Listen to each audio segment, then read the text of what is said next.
சீடை எப்படி செய்யலாங்கிறது இந்த வீடியோவில் பார்க்கலாம்.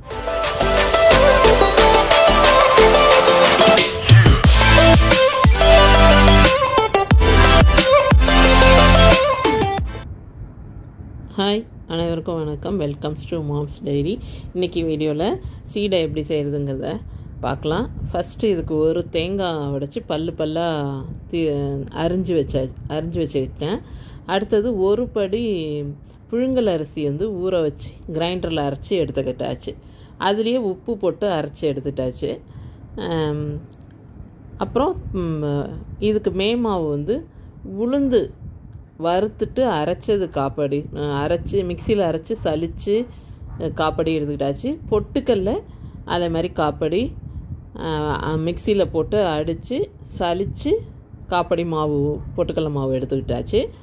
அப்புறம் இதில் அரிஞ்ச தேங்காய், அப்புறம் ஒரு 100 கிராம் வெண்ணெய், இதெல்லாம் அந்த அரைச்ச மாவில் சேர்த்து பிசைஞ்சுக்கணும். நல்லா கலந்து பிசைஞ்சுக்கணும். தண்ணி ஊற்ற வேண்டியல, ஏன்னா இது கிரைண்டரில் தண்ணி ஊற்றி தானே அரிசி அரைச்சிருக்கோம். அதனால் அந்த மாவெல்லாம் போட்டு பிசையும்போது அது கரெக்டாக அந்த சீடை மாவு பதத்துக்கு கரெக்டாக வந்துடும். அதனால் அதேமாரி இப்போ தண்ணி ஊற்றாமல் பிசைஞ்சிக்கலாம். அதில் அந்த மாவில் இருக்கிற ஈரமே இதுக்கு சரியாக இருக்கும். இதை உருண்டி போட்டுட்டு, ரொம்ப ஈரமாக இருந்துச்சுன்னா உருண்டி போட்டு கொஞ்சம் நேரம் உலர விட்டணும். இது கரெக்டாக இருக்கிறதுனால நம்ம உருண்டி போட்டு நம்ம முடிக்கவும் எடுத்து எண்ணெயில் போட்டு எடுக்கிறதுக்கும் சரியாக இருக்கும்னு நினைக்கிறேன். அடுத்தது இதை பிசைஞ்சாச்சு. இதில் உப்பு போதுமான்னு கொஞ்சம் போட்டு பார்த்துட்டு, உப்பு பத்தலைன்னு சொன்னால் இந்த ஸ்டேஜில் நம்ம கொஞ்சம் சேர்த்துக்கலாம். அப்புறம் சீடை உருண்டி போடும்போது முக்கியமாக நம்ம கவனிக்க வேண்டியது என்னென்னா, நல்லா கொழுக்கட்டை மாதிரி வழன்னு உருண்டி போடக்கூடாது. இப்படி அமுக்கி போட்டுரும். லேசாக இப்படி அமுக்கி போட்டுடணும். ரொம்ப அமுக்கவும் கூடாது. கரடு முரடாக ரவுண்டாக ஷேப்பாக வரணும்லாம் உருண்டி போட்டோம்னா அது கடுக்குன்னு அழுத்தமாக இருக்கும்,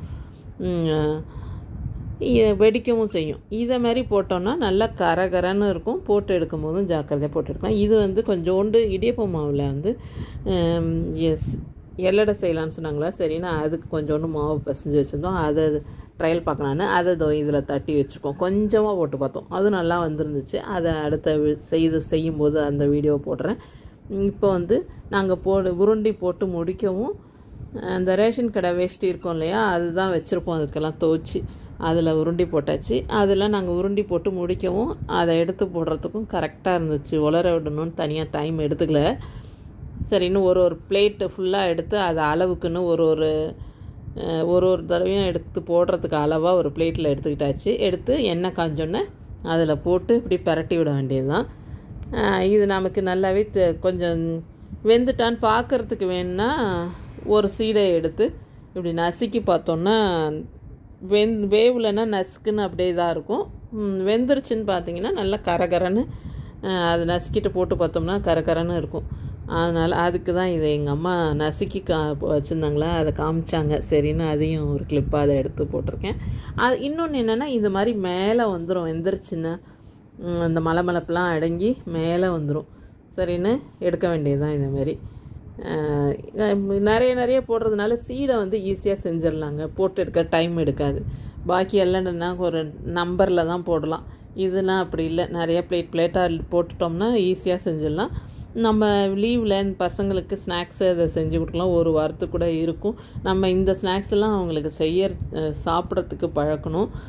இந்த கடையில் வாங்கி அப்பப்போ சாப்பிட்றத விட இதெல்லாம் செஞ்சு சாப்பிட்லாம். ஆனால் இப்போ இருக்கிற பசங்க இதெல்லாம் கொஞ்சம் அவாய்ட் பண்ணுறாங்கன்னு தான் நினைக்கிறேன். ஆனால் இதெல்லாம் நம்ம செஞ்சு கொடுத்தோம்னா அந்த டேஸ்ட் அவங்களுக்கு புரிய ஆரம்பிக்கும்.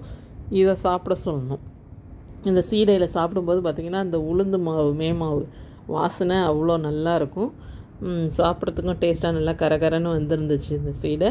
அடுத்த பேட்ச் இதை மாதிரி போட்டு எடுத்து வைக்க வேண்டியதுதாங்க. அது மாதிரி போட்டு எடுத்து வச்சாச்சு. நல்லா வந்துருந்துச்சு. எடுத்து வச்சுக்கலாம். இதை ஒரு வாரத்துக்கு கூட வரும், ஒன்றும் கெட்டு போகாது. இந்த ஸ்நாக்ஸ்லாம் நம்ம அப்பப்போ செஞ்சு, இது சீடை செய்கிறது ஈஸி தான். எல்லடுனா கொஞ்சம் டைம் எடுக்கும். அது இன்னும் இன்றைக்கி செய்யலை. கொஞ்சோண்டு அந்த இடியப்ப மாவில் செஞ்சால் நல்லா வரும்னு சொல்லியிருந்தாங்களா, அதனால் கொஞ்சோண்டு செஞ்சு பார்த்தோம். நல்லா தான் வந்துருந்துச்சு. அடுத்தது அது ட்ரை பண்ணணும். இதேமாரி சீடை எடுக்கும்போது எண்ணெய் இல்லாமல் வடவாரி எப்படி கிராஸில் வச்சு சாய்ச்சி வச்சு ஓரத்தில் எண்ணெய் இல்லாமல் எடுத்து போடணும். அப்போ தான் நல்லாயிருக்கும். எண்ணெய் இதெல்லாம் வச்சுருக்கிறதுக்கும் எண்ணெய் இல்லாமல் நல்லாயிருக்கும். பிடிச்சிருந்தா லைக் பண்ணுங்கள், ஷேர் பண்ணுங்கள். தேங்க்யூ.